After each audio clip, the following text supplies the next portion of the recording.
students in New Zealand. The Honourable John Banks. Speaker, I rise to support this student loan scheme amendment bill. The ACT Party supports this bill because it's tackling a very real problem. Well, it's tackling a very real problem at the margins only. That problem is that not enough graduates are repaying student loan money lent to them by hard-working taxpayers across the country. Last year, taxpayers loaned out $762 million more than they got back in repayments.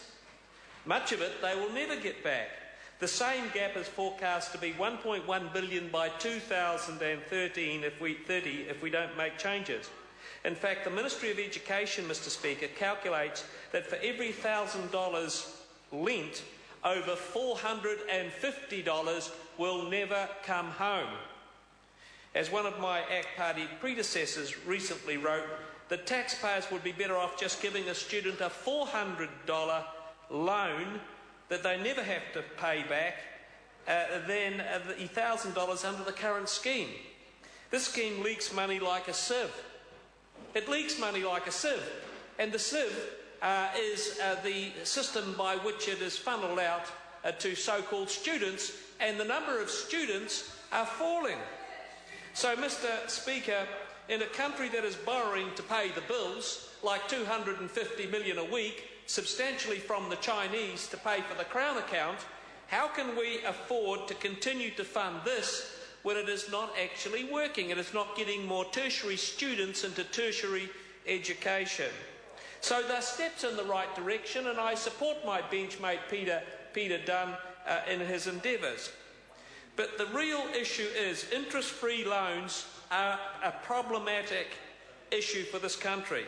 This bill only makes small changes. It does not solve the problem. Someone must stand up in this Parliament and say we cannot continue to fund this level of payments to students when it's not working at getting more students into tertiary sector, and many of them are cocker-snooking the loans and walking away from them. For every $1,000 handed out, only $450 will come home. Everybody in this House knows that interest on student loans is the missing clothing. The National Party knows this because in opposition in 2005, they moved to introduce interest-free loans, student loans, the biggest election bribe in history. That's what they said to the Labour Party in 2005. This is the biggest election bribe in history. They got the vote. The Minister of Education knows it. Mr Speaker, I quote from the regulatory impact statement prepared for this bill. The current government does not want to reverse the interest-free student loan policy.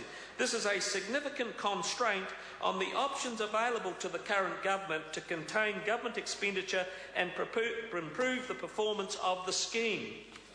The uptake of loans has increased dramatically following the interest-free loan structure, from 56% in 2006 to 71% in 2009. So the uptake is increasing, the numbers of students in tertiary education is decreasing, the numbers of loans are increasing, the numbers of repayments are decreasing, and we have a bill in the Parliament that I support, but it tinkers at the margins. And who is earning this money? The same farmers that milk cows night and morning on the farms are earning this money to lend to the students that are not necessarily using it for tertiary education, to do all sorts of other stuff, when the numbers of students are decreasing and they're not paying back the loans. And the hard-working taxpayers. The Labour Party, of course, are apologists for this because they are the people that put in place student-free, interest-free loans, and no one else gets it. And they shoot through after a world-class education and don't come back to the country. So I say to the government, good on you for putting in place some structures that are going to deal with some of this. Interest-free student loans are middle-class privilege for middle-class graduates. That's what they are, middle-class privilege for middle-class graduates. They are a back-to-front Robin Hood policy that steals from the poor to give to the rich. Middle-class kids and the poor, hard-working people up and down the country are funding this. Mr Speaker, I sum up the ACT Party and this bill. We know that the student loan scheme, SIVS, needs to be plugged. And we recommend the Minister of Revenue for this attempt. We say good on him. But we also know that the real problem is too much borrowing and not enough repayment. So we're borrowing too much, students are borrowing too much, they're not repaying enough, they continue to borrow, and the number of students in tertiary education continues to decline. And it's interest-free. What about the retailers in Nuffield Street and My Electric and Epsom? They don't get interest-free. Sorry to interrupt the honourable member. The time has come for me to leave the chair for the dinner break. This debate is interrupted. I shall resume the chair at 7:30.